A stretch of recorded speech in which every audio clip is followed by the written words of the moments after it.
All right, let's talk about one of the biggest challenges for any artist. We're going to tackle bringing an epic, legendary beast to life, and we're starting with just a blank sheet of paper. Let's get right into it. You know that feeling, right? I mean, every artist does. It's that bright white page just staring back at you. It can be super intimidating. How on earth do you take this massive, epic idea that's in your head and actually get it down on paper? So, how do we do it? How do we beat that blank page? Well, we do it by aiming for this. This right here is the goal. A creature that just feels real, you know? Powerful, alive. And that's what we're going to do.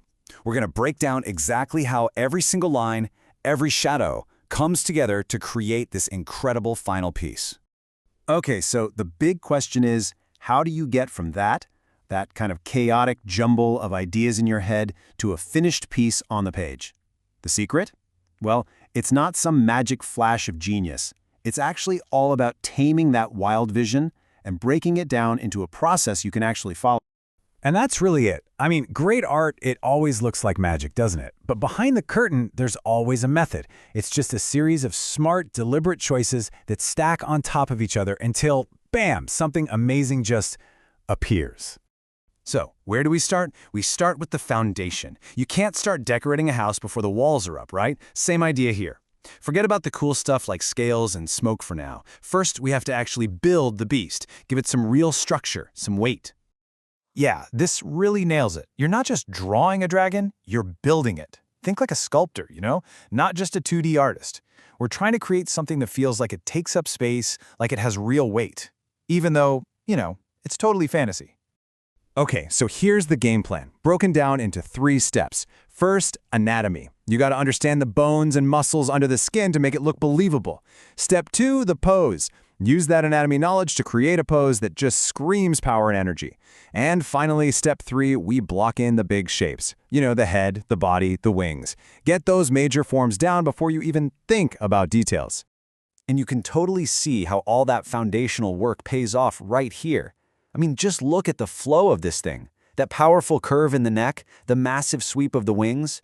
None of that is an accident. It's all because we built it on a solid understanding of form and pose.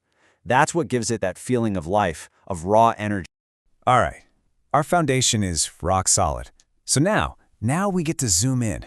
This is my favorite part. It's where this thing stops being just a cool shape and starts to feel like it has a soul. The details. That's what makes a legend feel like it could actually be real. And where better to start than the scales? It's so easy to just think of them as a pattern, a texture. But there's so much more than that. I mean, every single scale is a piece of armor. It's part of the dragon's story. Think about it. Are they all perfect and shiny? Or are they nicked up, scarred from countless battles?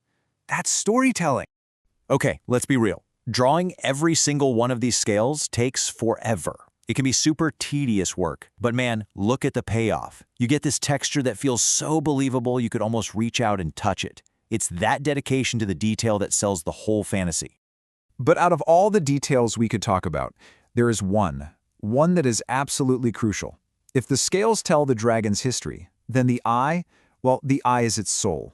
It's the entire personality, all captured in one tiny spot. Literally everything comes down to this one spot. That little glint of light, the way you shape the pupil, the wrinkles you draw around it. That one detail tells you everything. Is this a mindless monster? Or is it something ancient and wise and terrifyingly intelligent? It all comes down to the eye. Okay, so we've built the body, we've given it a soul with the details, now it's time for the final act. We're going to forge this thing with light and shadow and give it that last bit of dramatic punch that really makes it jump right off the page. First up, we crank up the contrast. What does that mean? It means our darks get really dark and our bright spots get really bright. It's that push and pull that gives the drawing instant drama and weight. Without that strong contrast, even the best drawing can end up looking kinda meh, flat. Next, we add the highlights. These are those little pops of brightness where the light is hitting the surface head-on. Just look at the tips of the scales or the edge of a horn. Those tiny touches of white are what make things look solid and hard and even a little wet. That's what sells the 3D illusion. And to finish it all off, we've got the final shading, the atmosphere. This is where we can add things like smoke or maybe some dust swirling around. And it's not just to look cool, even though it definitely does. It puts the dragon in a space, and it kind of ties the whole picture together. It's like the final layer of glue holding everything in place. So, after all that, building the foundation, adding the details, forging it with light and shadow, all those steps, all that time, it all comes together. Let's see the finished product. And there you have it, from an empty white page to a full-blown beast of legend. Every single choice we made, from the way the spine curves to that tiny little glint in its eye, it all led to this. You can feel the power, you can see the story, and it all came from just following a process. See, in the end, conquering this dragon, it wasn't magic. It was a method. It was just a bunch of small, totally manageable steps. And the best part is, you can use that same exact thinking for any big creative project. So that just leaves one question, really. What impossible thing are you going to create next? If you want a full detailed tutorial for drawing specific parts or other cool things, then don't hesitate to leave a comment.